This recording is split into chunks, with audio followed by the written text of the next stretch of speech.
Good morning everyone. It is the video for your chapter 9 of biology, that is heredity and evolution. So in this chapter we will be reading about introduction to cell, important terms that cell nucleus, chromatin, chromosomes, genes, allele, trait. Okay, then heredity, its meaning, then inheritance, then variation, why variation is important. Okay, so the first thing we will be reading, that will be introduction to cell. Okay, सबसे पहले हम लोग cell के बारे में पढ़ेंगे. तो सबसे पहला क्वेश्चन जो अराइज होता है that is what is a cell. Cell actually है क्या? तो it is the smallest living unit which is able to carry out all the basic functions of life. ठीक है, ये सबसे स्मॉलेस्ट मीन्स यूनिट है किसी भी लिविंग ऑर्गेनिज्म का, जो कोई भी फंक्शन, सारा फंक्शन यहीं से शुरू होता है. ठीक है, जब वो वो ऑफस्प्रिंग जब प्रोड्यूस हो रहा है, जब वो बॉन्ड कर रहा है, वो बड़ा हो रहा है, तो सारा चीज़ इसी से स्टार्ट होता है. तो the basic function of life क्या क्या है? द बेसिक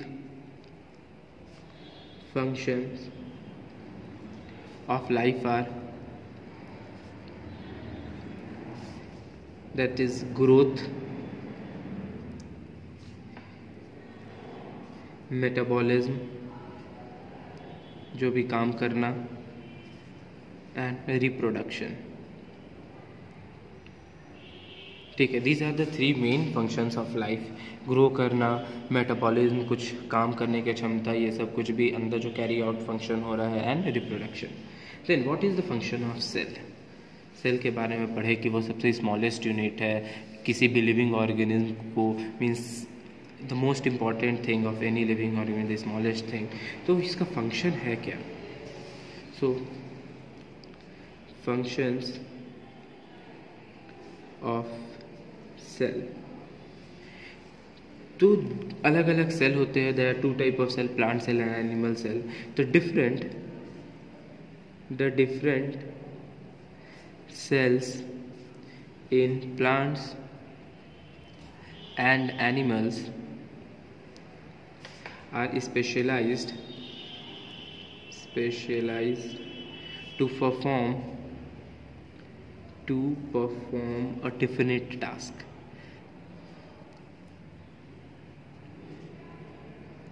ठीक है, whether it is plant cell, animal cell, हर एक सेल का अलग अलग कुछ ना कुछ टास्क डिफाइंड है. लाइक एग्जाम्पल अगर लेते हैं तो सबसे पहला आता है गार्ड सेल. गार्ड सेल्स ये प्लांट में होता है. प्लांट्स में ये क्या करता है? तो open and close of stomatal pores. जो स्टोमेटा होता है उसका ओपनिंग एंड क्लोजिंग को ये सारा देखता है. वो कौन देखता है? That is this guard cell. फिर सेकेंड होता है रेड ब्लड सेल, आरबीसीज. ये एनिमल्स में होता है. इसका काम क्या है? तो ये ट्रांसपोर्ट गैस एंड न्यूट्रिएंट्स. उसके बाद third is fat cell. These are just examples कि कौन सा सेल कौन फंक्शन करता है, कि डिफरेंट सेल जो होते हैं ना, उनका सबका अलग अलग फंक्शन है. तो प्लांट सेल्स एनिमल्स में होता है, फैट सेल्स एनिमल्स में होता है. ये क्या करता है? ये फैट को स्टोर करता है, जिसके चलते हमारा बॉडी जो है ना वो वार्म रहता है. अगर फैट सेल नहीं होगा हमारे बॉडी में तो हम लोग को बहुत ज़्यादा ठंड लगेगा. देन जो हमारे बॉडी में जो शाइनेस लगता है, फेस में जो शाइनेस होता है, ये सब सारा ये फैट सेल के कारण ही है. फैट सेल नहीं होगा तो जो भी शाइनेस है वो सारा ख़त्म हो जाएगा. देन नर्व सेल या सीव सेल ले लेते हैं. सीव सेल्स ये प्लांट में होता है. ये क्या करता है? Transport nutrients. Okay, now the shape of cell. Functions हो गया. अब किस किस तरह का शेप होता है? तो shape of cell, That is, generally there is no typical shape, there is no typical shape of a cell. ठीक है, कोई वैसा डिफाइंड नहीं होता है. Both plants and animal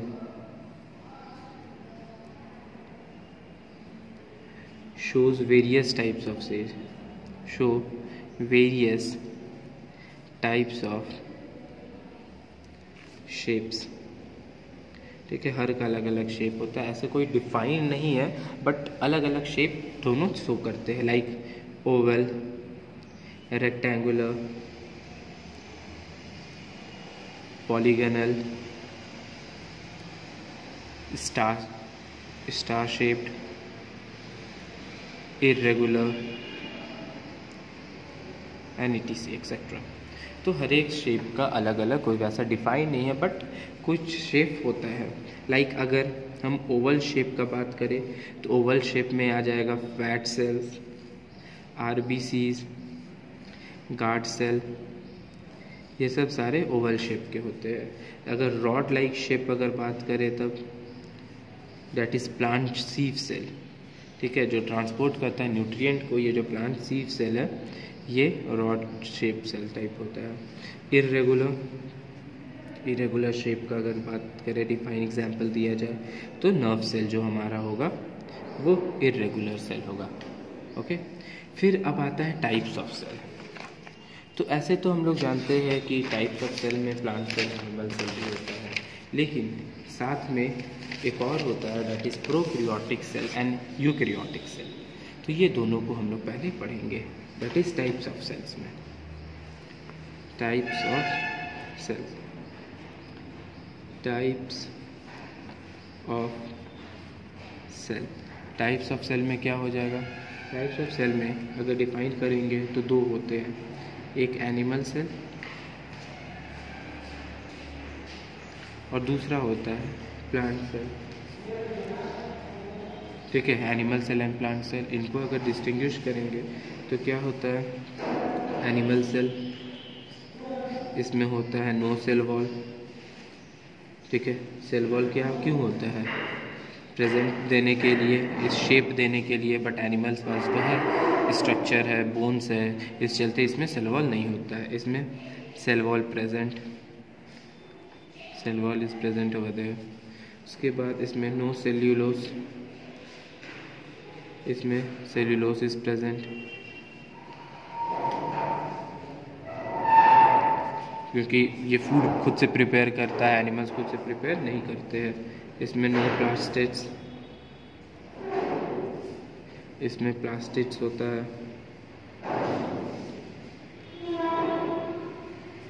then after that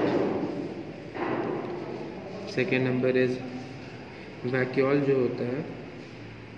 vacuoles इसमें टेम्पररी प्रेजेंट होता है. ठीक है, स्मॉल होता है, ज़्यादा बड़ा नहीं होता, लेकिन इसमें जो वैक्यूल है वो लार्ज होता है, प्रोमिनेंट होता है. ओके, एंड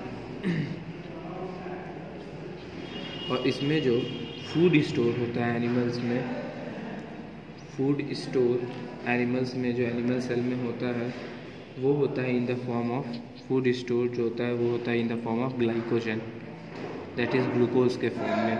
लेकिन प्लांट सेल में जो फूड होता है स्टोर वो स्टार्च के फॉर्म में होता है. ठीक है, ये डिफरेंस याद रखिएगा. फूड स्टोर इसमें ग्लाइकोजन के फॉर्म में, दैट इज़ ग्लूकोज, और इसमें स्टार्च के फॉर्म में. अब सेकेंड टाइप में आते हैं. सेकेंड टाइप में कौन कौन हो गया? That is prokaryotic cell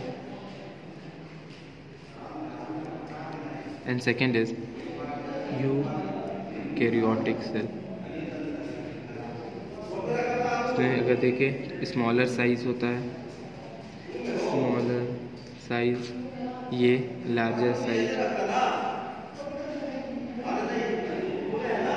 second हो जाएगा no nuclear membrane, no nuclear membrane. इसमें nuclear membrane present, nuclear membrane present. Then lacks well defined membrane bound organelles, ठीक है, इसमें न्यूक्लियस नहीं होता है, वेल डिफाइंड नहीं होता है, इसमें न्यूक्लियस होता है। देन लैक, सो इसमें नो न्यूक्लियर मेम्ब्रेन, इसमें न्यूक्लियर मेम्ब्रेन होता है। Then lacks well defined membrane bound organelles, means इसमें ऑर्गेनीज जो होता है ना वो वेल डिफाइंड नहीं होता है, लाइक माइटोकॉन्ड्रिया हो गया, देन प्लास्टिड्स हो गया, ठीक है, न्यूक्लियोलस हो गया, सेंट्रियोल हो गया, ये सब सारा इसमें नहीं उतना प्रेजेंट होता है, वेल डिफाइंड नहीं होता। बट एक यूकैरियोटिक सेल में they are prominent, they are present, prominent well defined membrane bound organelles. Okay, then ये present in lower animal,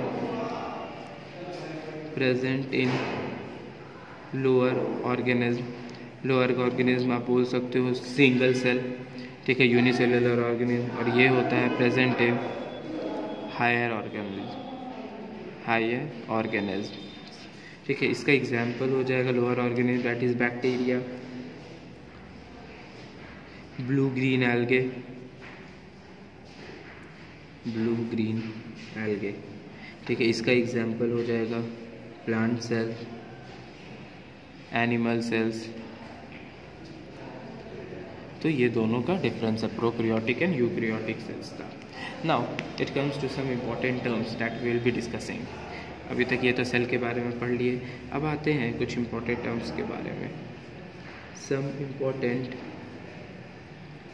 terms, अब क्या क्या वो टर्म्स है।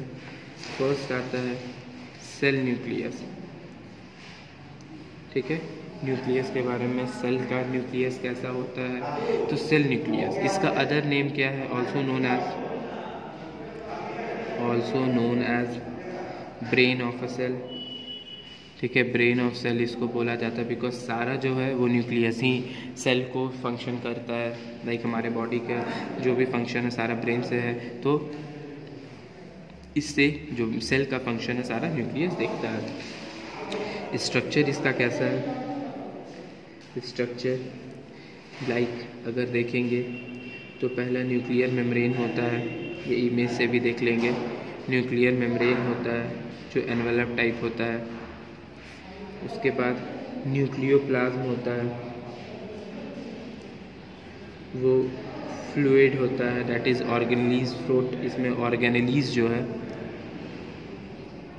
वो फ्लोट करता है। उसके बाद न्यूक्लियोलस होता है, न्यूक्लियोलस ये डेंस होता है, स्फेरिकल शेप का होता है, ठीक है, helps in synthesis act, synthesize करता है, फूड बनाने में हेल्प करता है, एंड कमांड्स न्यूक्लियस, जो भी कमांड देता है ये सारा न्यूक्लियस को ये न्यूक्लियोलस ही देता है। अब रोल क्या है न्यूक्लियस का, सेल न्यूक्लियस का, तो रोल जो है that is controls all metabolic activities of cell, means सारा जितना भी सेल का एक्टिविटी है सारा यही कंट्रोल करता है, दैट इज़ न्यूक्लियस, इसीलिए इसको ब्रेन ऑफ द सेल भी बोला जाता है। Then it regulates cell division, बिना न्यूक्लियस के सेल डिवीज़न पॉसिबल नहीं है, इसीलिए रेगुलेट करता है सेल डिवीज़न को। Third, it also transmits heredity trait, ठीक है, जो भी हेरिडिटी ट्रेट है जो हमारे मतलब पेरेंट्स से हमारे बॉडी में जो ट्रांसफ़र होता है उसको भी ये ट्रांसफ़र करता है, ठीक है, transfer heredity trait from parents to offspring, ठीक है, उन सब का ये काम है इसका, ठीक है, सारा इसी का काम है, that is it is of nucleus. So this is the structure of nucleus, जिसमें से आप देख सकते हो ये जो है ये न्यूक्लियस पोर्स है, जहाँ से सारा न्यूट्रिएंट्स ये सब का ट्रांसफ़र होता है, ठीक है। This is chromatin. ये क्रोमेटिन के बारे में हम लोग आगे पढ़ेंगे नेक्स्ट टॉपिक में, chromatin fibre. This is nucleolus, ठीक है। न्यूक्लियोलस के बारे में पढ़े थे। ये डेंस होता है, ठीक है। स्फेरिकल देख सकते हो, स्फेरिकल शेप का है। ये सिंथेसाइज करता है, कमांड करता है न्यूक्लियस को, इसको कमांड देता है, ये सारा ये न्यूक्लियोलस करता है। Then is nucleoplasm. अब न्यूक्लियोप्लाज्म के बारे में पढ़े थे। फ्लूइड है, ऑर्गेनिज्म, ठीक है, जिसमें सारा चीज़ फ्लोट करता है। क्रोमेटिन हो गया, न्यूक्लियोलस हो गया, ये सारा इसी न्यूक्लियोप्लाज्म में ही फ्लोट करता है। ये है न्यूक्लियर एनवेलप, जो न्यूक्लियस को ये कंट्रोल कर रखता है, ठीक है। न्यूक्लियर मेम्ब्रेन बोल सकते हो जिसको। तो आप देख सकते हो ये सारा चीज़ है न्यूक्लियस पर। ये न्यूक्लियोलस हो गया, ये क्रोमेटिन हो गया, ये न्यूक्लियर पोर हो गया। न्यूक्लियर पोर से सारा ट्रांसफ़र होता है, दैट इज़ द न्यूट्रिएंट जो भी है ट्रांसपोर्ट करने के लिए, ठीक है। And this is the nuclear membrane, that is the envelope, ठीक है। अब नेक्स्ट जो हम लोग पढ़ेंगे वो हम लोग पढ़ेंगे दैट विल बी क्रोमेटिन। जो अभी हम लोग देखे थे ना क्रोमेटिन के बारे में, कि क्रोमेटिन एक थ्रेड लाइक स्ट्रक्चर है, ठीक है। Like you can see in this, chromatin क्या था, एक थ्रेड लाइक स्ट्रक्चर था, ठीक है। देख सकते हो ये थ्रेड लाइक, जितना भी ये थ्रेड लाइक स्ट्रक्चर है ना, ये सारा क्या है, क्रोमेटिन है। तो अब इसके बारे में हम लोग पढ़ेंगे कि ये थ्रेड लाइक स्ट्रक्चर है क्या एक्चुअली, ठीक है। तो that is next topic that we will be reading is chromatin fibre.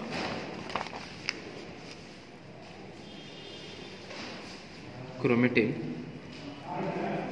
Fibre, chromatin fibre. तो सबसे पहले अगर इसका लोकेशन देखें तो ये लोकेटेड कहाँ है, तो लोकेटेड इन न्यूक्लियस, ठीक है। फ्लोटिंग इन, फ्लोट कहाँ करता है, तो कोई भी चीज़ फ्लोट कहाँ कर रहा है, न्यूक्लियस के अंदर, दैट इज न्यूक्लियोप्लाज्म में। तो floating in nucleoplasm. Then next is structure. इसका स्ट्रक्चर कैसा है, that it is fine thread like coiled filament. अब देखे थे थ्रेड लाइक था, तो thread like coiled filament, okay. Then composition, क्या चीज़ से ये बना है, तो इसका कॉम्पोजिशन है that is DNA, that is deoxyribonucleic acid plus histones. Histones क्या है, ये प्रोटीन है, ये आप लोग को आगे 11-12 में पढ़ना है, ठीक है। हिस्टोन्स क्या है, ये प्रोटीन है। तो ये कॉम्पोजिशन दो चीज़ से, that is DNA, deoxyribonucleic acid, and that is histone, that is protein. अब आता है नेक्स्ट, दैट इज़ क्रोमोसोम्स। अब क्रोमोसोम्स क्या होता है, next topic is chromosomes. Chromosomes है क्या, तो a chromosome is a single DNA molecule in form of highly condensed chromatin thread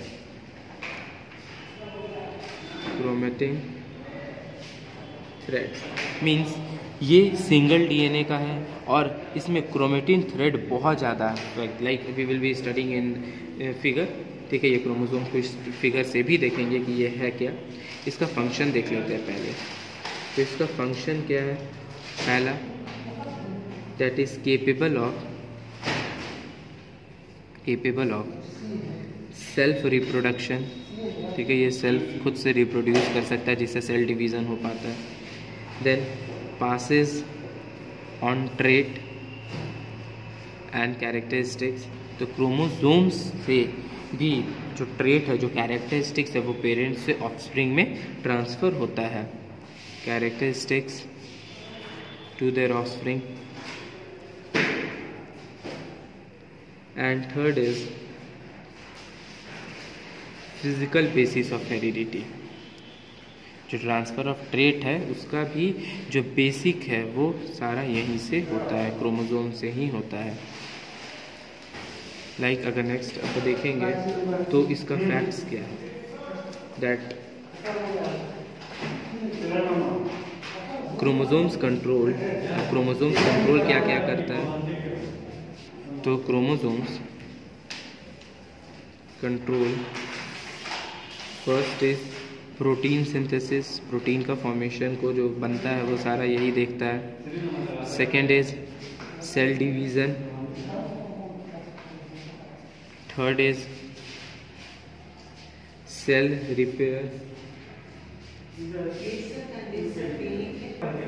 and next is cell growth and differentiation. Cell को differentiate करना means एक सिंपल वर्ड में बोला जाए तो क्रोमोसोम्स को control means control cell division. आप देख सकते हो प्रोटीन सिंथेसिस करना, सेल को डिवाइड करना, सेल को रिपेयर भी करना, मीन्स ओल्ड सेल को हटाकर न्यू सेल को लाना, सेल को ग्रोथ, डिफरेंशिएशन सारा, तो इस चलते क्रोमोसोम्स को कंट्रोल सेल डिवीज़न बोल सकते हैं। And the shape of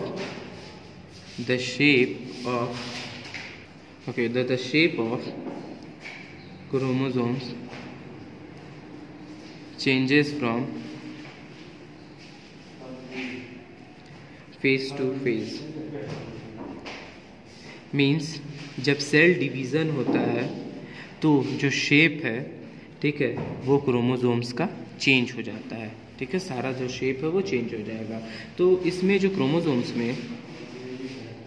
chromosomes number is different for different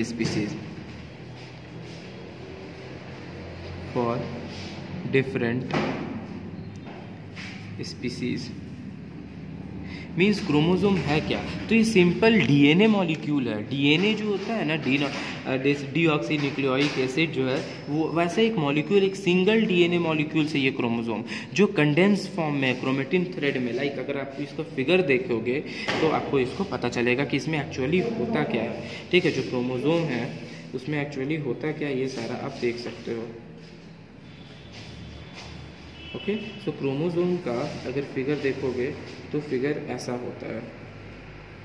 so ये आप देख सकते हो, ये सेल है, सेल के अंदर सेल न्यूक्लियस है, न्यूक्लियस के अंदर ये जो डीएनए है, ठीक है, ये हो गया क्रोमोसोम, और ये कॉइल्ड है, ये पूरा कॉइल्ड है इसके अंदर, और जो कॉइल्ड है ना ये क्रोमेटिन है, ठीक है। और ये देख सकते हो ना ये डीएनए है, और डीएनए के अंदर ये जीन्स है। तो डीएनए, जीन्स, क्रोमेटिन सारा मीन्स ये सिंगल डीएनए है जिसमें क्रोमेटिन जो है वो बहुत ज़्यादा हाईली कंडेंस्ड है, इसमें क्रोमेटिन बहुत ज़्यादा कर्व पार्ट में है, जिसके से क्या होता है, जो ट्रेट है, ठीक है, जो कैरेक्टरिस्टिक्स है वो वन पार्ट से डिफरेंट पार्ट में ट्रांसपोर्ट होते रहता है। ओके, तो ये हमारा था क्रोमोसोम्स का। अब क्रोमोसोम्स जो है वो दो चीज़ से मिलकर बना हुआ है, दैट इज जो हमारा क्रोमोसोम्स है वो ऑटोसोम्स प्लस सेक्स क्रोमोसोम्स,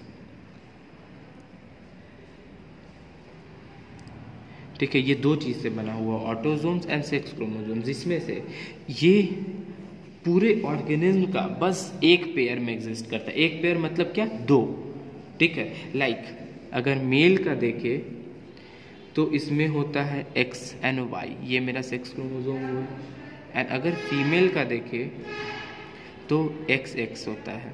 तो इट इज़ ये एक पेयर हुआ, और ये जो हो गया ये सेक्स क्रोमोसोम हो गया, X sex chromosome and Y sex chromosome है, ये दोनों एक्स एक्स क्रोमोसोम हो गया।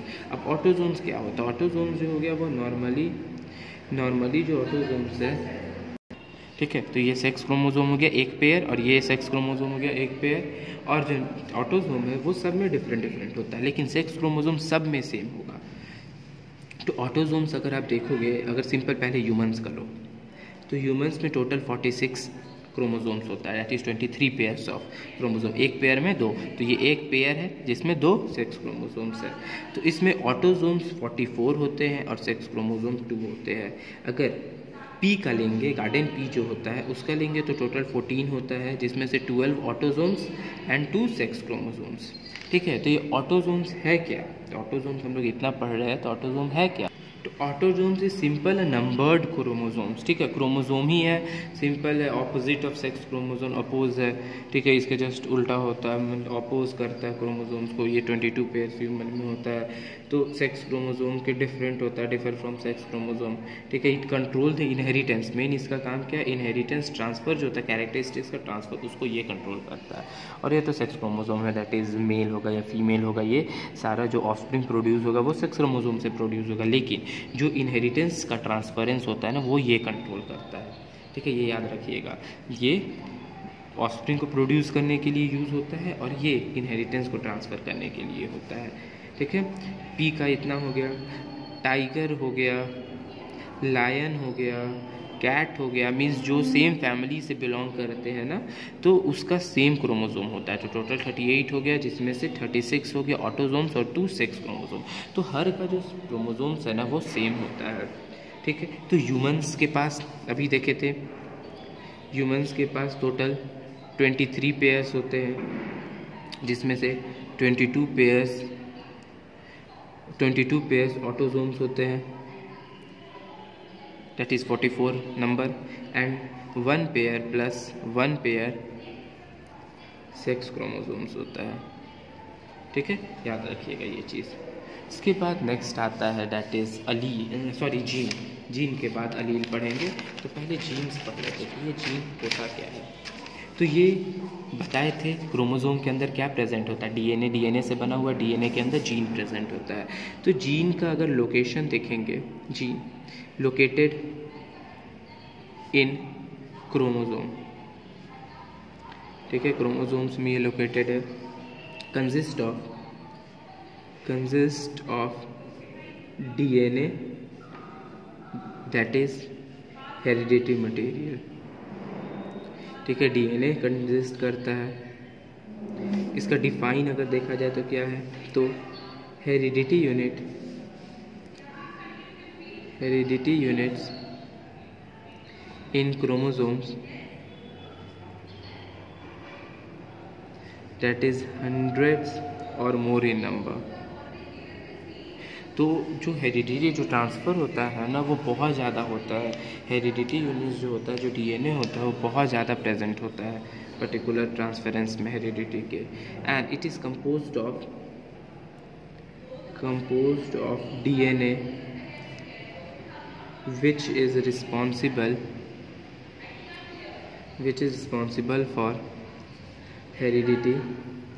हेरिडिटी का मतलब क्या होता है, ठीक है, अभी से पढ़े हेरिडिटी मटेरियल, डीएनए एक हेरिडिटी मटेरियल है, हेरिडिटी यूनिट्स इन क्रोमोसोम। तो हेरिडिटी क्या है, तो हेरिडिटी का मतलब होता है that is transfer of characteristics from one generation to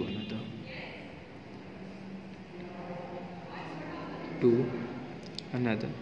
जब भी कैरेक्टरिस्टिक्स का अगर एक पेरेंट्स से ऑफस्प्रिंग में जब ट्रांसफरेंस हो रहा है ना, उसी को हेरिडिटी बोलते हैं। ये हम लोग पढ़ेंगे डिटेल में कि हेरिडिटी है क्या, अभी तो बस सिंपल टर्म्स पढ़ रहे हैं, ठीक है। फिर इसका फैक्ट क्या है इस पर्टिकुलर जीन का, that there can be hundreds और more than hundreds of gene in on a chromosome।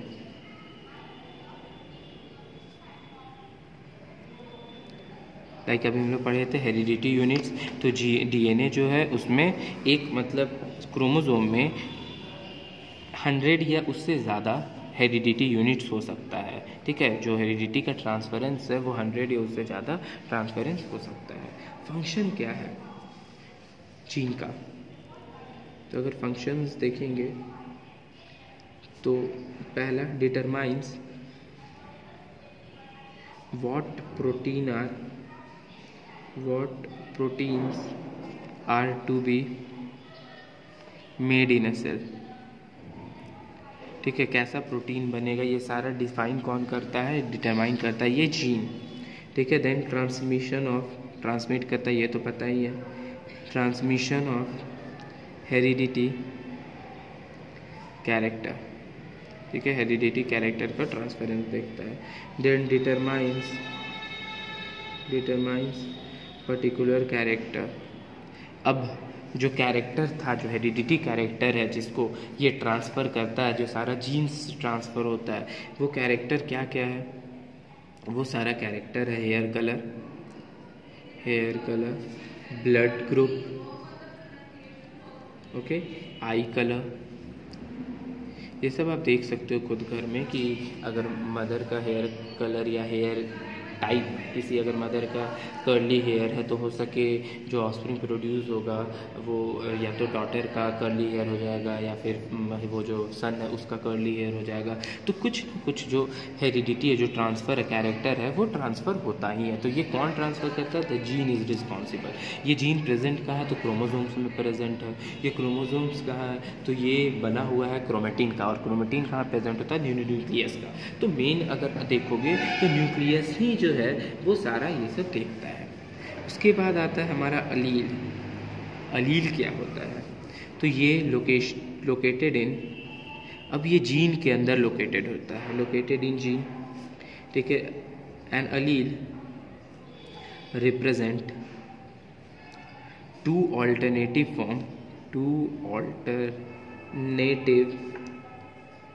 Forms of a gene, ठीक है। दो अलग अलग फॉर्म जीन का करता है, मीन्स एक जीन के अंदर, ठीक है, दो अलील प्रेजेंट होते हैं। वो अलील कुछ भी हो सकते हैं। लाइक अगर आप देखोगे तो ये एक जीन है, इसमें एक ये कैपिटल टी लिखा हुआ है, एक स्मॉल टी लिखा हुआ है, ठीक है। तो ये अलील 1 है मेरा, अलील 1 जो रिप्रेजेंट कर रहा है किसको? टॉल को, ठीक है। और ये मेरा है अलील 2 जो रिप्रेजेंट कर रहा है किसको? ड्वार्फ को, ड्वार्फ मतलब छोटा को, ठीक है। ये क्या है पूरा? This whole is called as gene, ठीक है। और ये जीन किस चीज़ का है? ये हाइट को रिप्रेजेंट करता हुआ जीन है, ठीक है। उसके बाद आता है टाइप ऑफ अलील। अब तो इसमें जो दो अलील दिख रहा है ना, ये दोनों अलील अलग अलग है, एक है डोमिनेंट और एक है रिसेसिव, ठीक है। तो हमेशा याद रखिएगा अलील दैट इन्फ्लुएंस अपीयरेंस, जो हमेशा अपीयरेंस देता है, लाइक टॉल और ड्वार्फ में हमेशा जो टॉल वाला होगा ना, वो जो कैपिटल लेटर वाला होगा वो हमेशा मोर पावरफुल रहता है। तो अगर आप दोनों के बीच में अगर डिफरेंस करोगे, ठीक है, दैट इज़ डोमिनेंट अलील और इसमें डोमिनेंट अलील एंड रिसेसिव अलील में अगर डिफ्रेंशिएट करोगे अलील, तो इसमें अलग अलग डिफरेंस हो जाएंगे। तो डोमिनेंट अलील में कौन कौन हो जाएगा? An allele that influence appearance even in the presence of alternative, means an allele that influence appearance, means वैसा अलील जो दूसरे अल्टरनेटिव अलील होने के बावजूद वो उसी का रिप्रेजेंट करता है। अगर टॉल शॉर्ट दोनों अलील है तो वो जो गार्डन पी होगा या कोई भी चीज़ होगा वो हमेशा टॉल ही होगा, क्योंकि ये डोमिनेंट है, ये रिसेसिव है, ठीक है। तो allele that influence appearance even in presence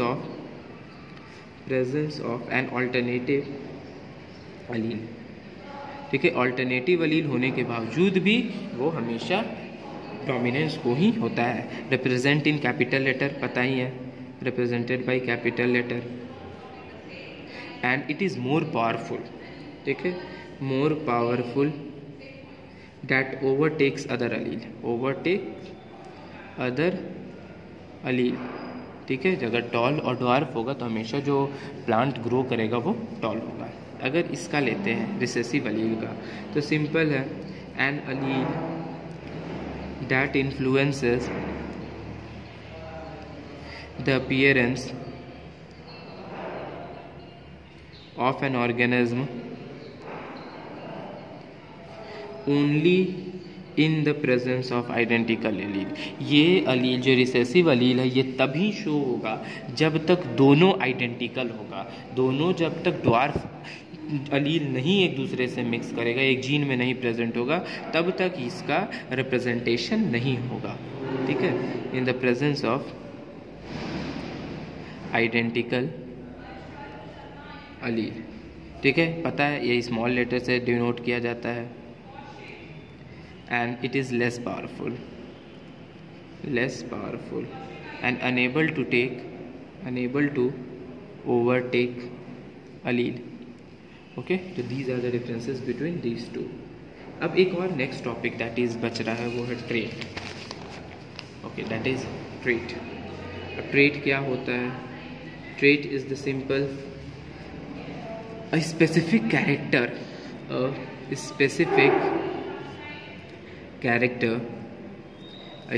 characteristics of an organism is called trait। ठीक है, जो कैरेक्टरिस्टिक है लाइक टॉल, शॉर्ट, ठीक है, ब्लड कलर, ये सब वो सारा क्या है? एक ट्रेट है। एग्जाम्पल में क्या आ जाएगा ट्रेट का? हेयर कलर, ब्लड ग्रुप या ब्लड टाइप ले सकते हो, आई कलर, ठीक है, और फर्दर बहुत सारे इसमें होते हैं। तो अगर देखेंगे तो जो अलील है, जो ट्रेट है हमारा ना, वो दो टाइप का होता है। कौन कौन दो टाइप होते हैं? पहला होता है इनहेरिटेड ट्रेट, जो हम लोग को बायोलॉजिकली मिलता है, ठीक है, जन्म से मिलता है। और एक होता है एक्वायर्ड ट्रेट, जो हम लोग को बाहर से मिलता है, एक्सटर्नल इन्वायरमेंट से होता है। तो दोनों का जब डिफरेंस देखेंगे, एक हो गया इनहेरिटेड ट्रेट और एक होता है एक्वायर्ड ट्रेट। तो इनहेरिटेड ट्रेट का that is characteristics caused by internal change, ठीक है, इंटरनल चेंज के कारण हो रहा है, that is the DNA change. DNA जब तक चेंज नहीं करेगा, जब तक अलील एक दूसरे से मिक्स नहीं करेगा, तब तक ये ट्रेट ट्रांसफ़र नहीं होता है। उसके बाद ये अगर इसका नाम बोल सकते तो ये एक फिजिकल ट्रेट है, ठीक है। इसमें कैरेक्टर्स जो है that is characteristics caused by external change like environmental change. इसका एग्जाम्पल देखेंगे, इसका अदर नेम है बिहेवियरल ट्रेट। तो इसका एग्जाम्पल दोनों का देखेंगे तो वो क्या होगा, like eye colour, skin tone colour, ear shape, fur colour, ये सब सारा जो आता है ये आता है हमारा इनहेरिटेड ट्रेट। ये हम लोग को बायोलॉजिकल फ्रॉम बर्थ पेरेंट्स से ऑफस्प्रिंग में ट्रांसफ़र होता है। लेकिन जो एक्वायर्ड ट्रेट होता है उसका एग्जाम्पल अगर लेंगे तो like language, okay, then migration, skill, sports, hobby. तो ये जो बिहेवियरल ट्रेट है दैट इज़ एक्वायर्ड ट्रेट है। सपोज़ अगर इसका एग्जांपल लिया जाए तो अपेरेंट्स, ठीक है, जिनको वो लोग जब बॉर्न कहाँ हुए, वो लोग इंडियन ओरिजिन थे, ठीक है, इंडिया में बॉर्न किए, वो लोग को हिंदी आता था, इंग्लिश भी जानते थे। वो लोग कुछ साल के बाद वो चले गए कहाँ, फॉरेन कंट्रीज़। अब वो लोग वहाँ रहने लगे तो वो लोग सिर्फ इंग्लिश में कॉन्वर्सेट करने लगे। लेकिन जब उनका बेबी हुआ, ठीक है, जो ऑफस्प्रिंग प्रोड्यूस हुआ, वो हिंदी नहीं जानता था, ठीक है, वो इंग्लिश सिर्फ जानता था। तो उस जो ट्रेट अक्वायर हुआ उसको हम लोग अक्वायर्ड ट्रेट बोलेंगे, क्योंकि वो जन्म से नहीं अक्वायर्ड हुआ, वो वहाँ गए रहने लगे तभी। अगर वो इंडिया आ जाएंगे तो फिर से वो चेंज हो जाएगा। लाइक स्पोर्ट्स में मदर को मान लो बैडमिंटन पसंद है, फादर को क्रिकेट पसंद है। अब ज़रूरी नहीं है कि वो जो चाइल्ड होगा उनको भी बैडमिंटन या ये क्रिकेट पसंद होगा, उसको हो सके फुटबॉल पसंद होगा। तो वो सारे जो है वो आ जाते हैं एक्वायर्ड ट्रेट के अंदर। Okay, so that's all for today. उसके बाद फिर हेरिडिटी है, एवोल्यूशन, ये सब सारा हम लोग नेक्स्ट वीडियो में डिस्कस करेंगे। Thank you.